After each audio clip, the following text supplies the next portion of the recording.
अस्सलाम वालेकुम। मियां मोहम्मद नवाज शरीफ साहब ने एक बार फिर से मुस्लिम लीग नून की सदारत का ओहदा संभाल लिया है।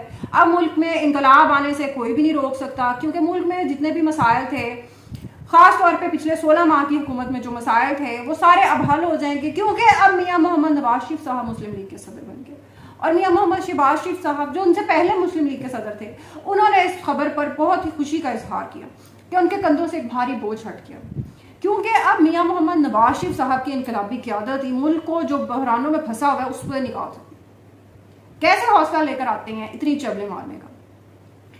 आज के पाकिस्तान में ये सब बातें आउटडेटेड हो चुकी हैं। मियां मोहम्मद नवाज शरीफ साहब के कौम से जो खिताब उन्होंने ये प्रेस कॉन्फ्रेंस के नाम पर खिताब शुरू कर देते, खिताब किया है, उसका जरा जायजा लेते हैं और जरा पोस्टमार्टम करते हैं कि कितने बड़े बड़े झूठ बोले हैं, कितने बड़े बड़े ब्लंडर्स मारे हैं। ये असल में उसी जमाने में है, ये 80s 90s के जमाने की पॉलिटिक्स अभी तक कर रहे हैं कि जो मर्जी बोल दो और अपने इर्द गिर्द सहाफ़ी और ये अब यूट्यूब चैनल्स वाले उनको इकट्ठा किए रखो, उनको पे किए रखो और वो कही जाए वाह वाह मियां मोहम्मद नवाज शरीफ के आने से मुल्क में अब इनकलाब आने से कोई नहीं रोक सकता, अब ऐसे हो जाएगा, अब वैसे हो जाएगा। कुछ नहीं, हमने पिछले 16 माह में देखा है वो जी। और जब हमारी हुकूमत थी ना, डॉलर 100 रुपए का।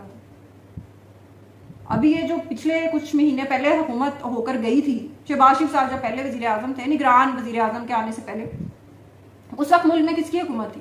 ये शहबाज शरीफ नून लीग का वजीर आजम नहीं था, आपका छोटा भाई नहीं था। जो राज आपने रखे हुए थे डॉलर के और इकोनॉमी के, वो थोड़े से शहबाज शरीफ को भी दे दें दोबारा, क्योंकि अब वजीर आजम तो आपने बनना नहीं है। बनाने वालों को भी पता है कि हर दफा डील करके इसने वो जाना होता है जद्दे या लंदन, तो अब आपको किसने लाना है। बहरहाल जरा उनके बयान, उसकी जो प्रेस कॉन्फ्रेंस है ना मियां मोहम्मद नवाज शरीफ साहब की, उसका जरा जायजा लेते हैं। कहते हैं कि जी मेरी हुकूमतें गिराई गई, मुझे नकाला किया, पहले जलावतन किया गया वो करते हैं, लेकिन हुकूमतें मेरी गिराई गई। इनसे कोई पूछे कि 1990 में और 96 में बेनजीर बीबी की हुकूमतें कौन गिरा रहा था?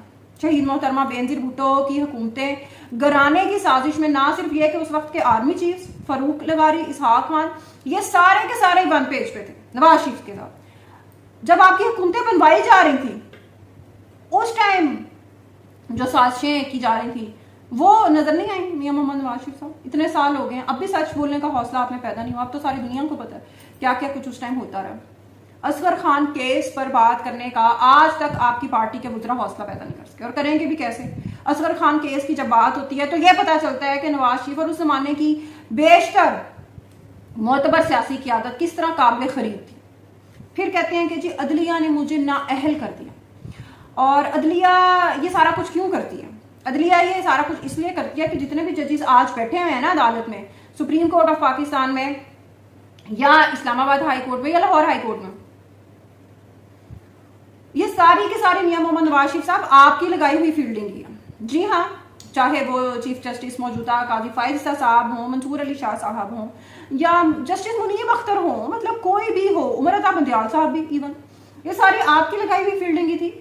जब इफ्तिखार चौधरी के साथ मिलकर आप साजिशें कर रहे थे और उस वक्त के वजीर आजम को नाअहल करवा के घर भेज रहे थे पीपल्स पार्टी के खिलाफ, और आप जो समझते थे कि कल का दिन ना चढ़ना ही नहीं, कल आने नहीं कभी, तो जो मैं करता रहूंगा वो चलता रहेगा। वो क्यानी के साथ, पाशा के साथ मिलकर और इफ्तिखार चौधरी के साथ मिलकर क्या कर रहे थे आप? इस स्ट्राइका ने मुल्क के खजाने को कितना बड़ा नुकसान पहुंचाया। आलमी अदालतों से पाकिस्तान को बिलियंस ऑफ डॉलर्स के जुर्माने हुए। पाकिस्तान आज तक उनका तावान भर रहा है। नवाज शरीफ को फिर ले आते हैं। इस शख्स का गिरबान क्यों नहीं पकड़ा जाना चाहिए कि ये इफ्तिखार चौधरी जो इसकी चॉइस था और इसके एमा पर ये सारी हरकतें कर रहा था, इसको आज तक किसी ने नहीं पकड़ा। अच्छा, अदलिया के साथ ये इनके गिले शिकवे हो गए। फिर कहते हैं मुझे जबरदस्ती जलावतन कर देते थे। मुशर्रफ के साथ 11 साल का ये लीक कर सारा मुआहिदा, और फिर जब ये अपनी बेगैरती और बेशर्मी से बाज नहीं है तो मुशर्रफ को पब्लिक करना पड़ा। कौन करके गया था उस पर साइन? आप ही करके गए थे। जब आपको डील नहीं मिल रही थी बाजवा के साथ कोई भी, तो मरियम नवाज और बिलावल भुट्टो की तस्वीर आपने बेची थी और आप बाहर निकल गए थे। हर बार डील करने के लिए आप दूसरी सियासी क़यादत का सहारा लेते हैं, यह दिखाने के लिए कि मैं अकेला नहीं। अच्छा, फिर कहते हैं कि मैंने बड़ा एहसान किया था पीटीआई की, मैंने 2013 में मैंने हुकूमत बनने दी थी पख्तूनख्वा में, और वहां से पीटीआई मजबूत हो गई और ये सारा कुछ हो गया, ये वो हो गया। आपको तो कई बार हुकूमत मिली पंजाब में, आप इतने मजबूत क्यों नहीं हो सके? आपका सोशल मीडिया पे वो बयानिया क्यों नहीं बन सका? आपकी सोशल मीडिया टीम इतनी मजबूत क्यों नहीं हो सकी? और आप खुद जो करते रहे हैं बतौर सूबाई हुकूमत, 2008 से 13 तक की सूबाई हुकूमत पंजाब की में मौजूद होकर आप क्या साजिशें करते रहे हैं? उस वक्त की वफाकी हुकूमत जो पीपी की थी उसके खिलाफ आप क्या हरकतें करते थे? कुछ याद है मियां मोहम्मद नवाज शरीफ साहब? कुछ याद नहीं होना, यकीनन कुछ याद नहीं होना। और फिर जब 2018 में उससे पहले भी जब आपकी हुकूमत थी, 2013 से 18 तक के टाइम में भी आपकी हुकूमत थी, उस वक्त आपका क्या रवैया था बाकी सूबाई हुकूमतों की जानिब, जहाँ मतलब आपकी हुकूमत नहीं थी पंजाब के अलावा, पख्तूनख्वा में या सिंध की हुकूमत के साथ आपका क्या रवैया था? कोई पता नहीं, कुछ भी नहीं याद। उसके बाद कहते हैं कि जी ये जी 2013 में आरओस इलेक्शन करवाए गए और जुडिशरी से लिए हुए, और जुडिशरी वैसे तो पंजाब की जितनी खासतौर पे जुडिशरी है वो तो सारी आपकी लगाई हुई फील्डिंग है, ठीक है। उसके बाद कहते हैं कि जी वो सारी आरओस इलेक्शन थे और हमारे साथ ये हो गया, हमारे साथ वो हो गया, हमारी हुकूमत नहीं, 18 में भी हुकूमत नहीं ना इनकी बनने दी गई थी। 18 की हुकूमत के बनने से पहले आपका भाई बैठकर बाजवा के साथ कबीना के नाम फाइनल कर रहा था, ये शहबाज शरीफ साहब ने खुद ही बात की है। बहरहाल इतने तजादात और इतने झूठ मियां मोहम्मद नवाज शरीफ साहब को ना वही आदत पड़ी हुई है, वो अपनी मर्जी की लगाई हुई फील्डिंग में अपने मर्जी के सहाफियों के साथ बैठकर बातें, और हाँ जी ये वो अब दौर नहीं रहा। अब लोग सवाल पूछते हैं, लोग मजाक बनाते हैं, इतने बड़े बड़े ब्लंडर्स कोई भी नहीं आप सुनता, तो थोड़ा सा होमवर्क करके आया करें, वरना आपका जो मजाक पहले ही बना हुआ है अवाम में मजीद बनता जाएगा। यानी कि हर बात ही झूठ। ये पहले जब सोशल मीडिया इतना नहीं था ना तब ये बातें चल जाती होती थी, ये शहीद मोहतरमा बेनजीर भुट्टो के खिलाफ आप लोग ये बयानियां बना लेते थे। लेकिन अब जो जमाना है ना, अब ये बातें नहीं चलती, अब कोई भी no one buys this shit anymore, क्योंकि इमरान खान ने ना गेम बहुत उठा दी है, कौम बहुत इंजॉय कर रही है। तो आप उसके खिलाफ सीता बाइट केस खोल लें बेशक, या तोशा खान की 7 घड़ियों का केस खोल लें, लोगों को कोई फर्क नहीं पड़ रहा। एक सियासतदान का सबसे बड़ा उसका लिटमस टेस्ट होता है अवाम। मियां मोहम्मद नवाज शरीफ साहब ने जब से आए हैं मैंने उनकी कोई अवामी ऐसी प्रेजेंस नहीं देखी, चाहे शुबाजियां करते रहे और पेड सारा वो मैनेज करते रहे, वो बाद में आ जाती हैं, वो बाद में वीडियोस तो बाहर आ जाती हैं कि घर के अंदर दाखिल होकर कहते हैं मैं आ जाऊं, और कैमरामैन घर के अंदर पहले बैठा होता है। या घर के अंदर जा रही हैं वजीर आला साहिबा, घर में लोगों के पास हार भी पड़े हुए हैं, शादियों वाले हार पड़े हुए हैं, और वो गले में डालना शुरू कर रहे हैं।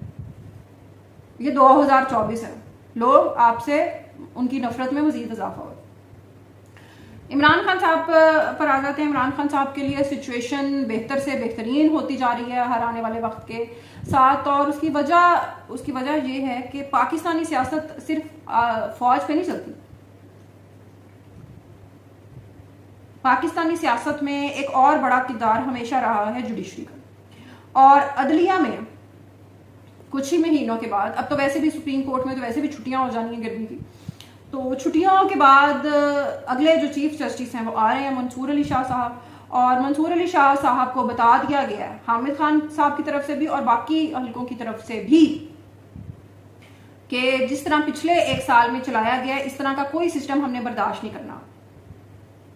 तो आप इसी वजह से आप देख रहे हैं कि जजेस आवाज उठा रहे हैं, कभी इस्लामाबाद हाई कोर्ट से, कभी सुप्रीम कोर्ट ऑफ पाकिस्तान से, ये आवाजें, ये अतर मीनुल्लाह और ये सारी आवाजें क्यों आ रही हैं?